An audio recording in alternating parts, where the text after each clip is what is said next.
Report ಮಾಡ್ತೀನಿ ಇವಾಗ. ಅಲ್ಲ ಸರ್ 4 ವರ್ಷ ರಿಪೋರ್ಟ್ ಮಾಡ್ತಾರೆ 2022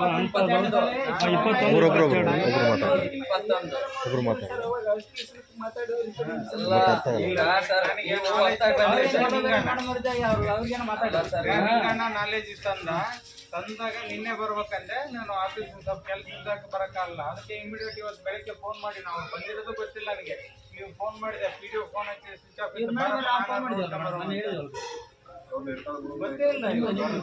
ಇಲ್ಲ ನಾನು ಹೋಗಿದ್ದೆ CDP ಆಫೀಸಿಗೆ ಹೋದಾಗ ನಾನು ಹೇಳಿದೆ, ನೋಡಮ್ಮ ಈ ತರ ಬಿಲ್ಡಿಂಗ್ ಅವ್ರ ತಂದು ನಿಮ್ಮಲ್ಲಿ ಕೂಡಿಸ್ತೀನಿ ನೋಡು ಅಂತ ಹೇಳಿದೆ. ನೀನು ನಾಳೆ ಬರ್ತೀವಿ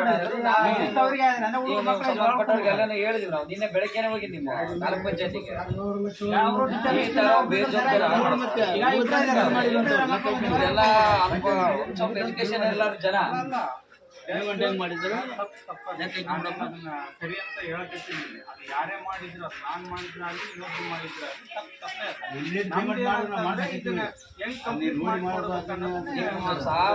ಸಾಬ್ ಕೂಡ ಬೇಜವಾಬ್ದಾರಿ ಆದಿದ್ರೆ ಸಾಬು ಒಟ್ಟ ಯಾವ್ದು ಗಮನಕ್ಕೆ ಸಿಗಲ್ಲ. ಅವ್ರ ಮೇಲೇನೋ ಕ್ರಮ ಆಗ್ಬೇಕು. ಈಗ ನಾವು ಶಿವಾಗ ಅವ್ರಿಗೆ ಹೇಳಿದ್ವಿ, ಯಾಕಂದ್ರೆ ಅವ್ರಿಗೆ ಬರೀ ಆ ಹುಡುಗರಾಟ ಇದ್ದಂಗೆ ಅವರು ನಕ್ಕೆ ಅಂತ ಏನು ಹುಡುಗರಾಟ ಜವಾಬ್ದಾರಿ ತಾಲೂಕು ಪಂಚಾಯತ್ ಆಡಳಿತಾಧಿಕಾರಿ ಮೇಲೆ ಇದ್ದು ನಾವು ಇವಾಗಿ ಬೇಜವಾಬ್ದಾರಿ ಮಾಡ್ಕೊಂತ ಹೋದ್ರೆ ಹೆಂಗ್ರಿ? ಏನು TSPನ SST ಅನುದಾನ ಬರದೇ ಅಪರೂಪ, ಅದನ್ನ ದುರುಪಯೋಗ ಮಾಡ್ಕೊಂತ ಹೋದ್ರೆ ಹೆಂಗ? ನೀವು TSPನ 5 ಲಕ್ಷ ಕೊಟ್ಟದ, ಈಗ ಎಲ್ಲರ ಮೇಲೆ ಕೇಸ್ ಆಗ್ಬೇಕದು. ಯಾರು ತಿಂದಾರ ಅವ್ರ ಮೇಲೆ ನಾ ಮಾಡಿಸ್ತೀನಿ, ನಾನು ಬಿಡಲ್ಲ. ಅದು ನನಗೆ 5 ಲಕ್ಷ ರೂಪಾಯಿ ನೀವು ನಿಮ್ಮ ಇಲಾಖೆಯಿಂದ ಕೊಟ್ಟಿರಿ 5 ಲಕ್ಷ, ನಿಮಗೆ ಜವಾಬ್ದಾರಿ ಎಂಬುದಿಲ್ಲ ನಿಮಗೆ. ನಾವು ಜವಾಬ್ದಾರಿ ತಗೋಬೇಕಮ್ಮ. ನೀವು 5 ಲಕ್ಷ ನಿಮ್ಮ ಇಲಾಖೆಯಿಂದ ಕೊಟ್ಟ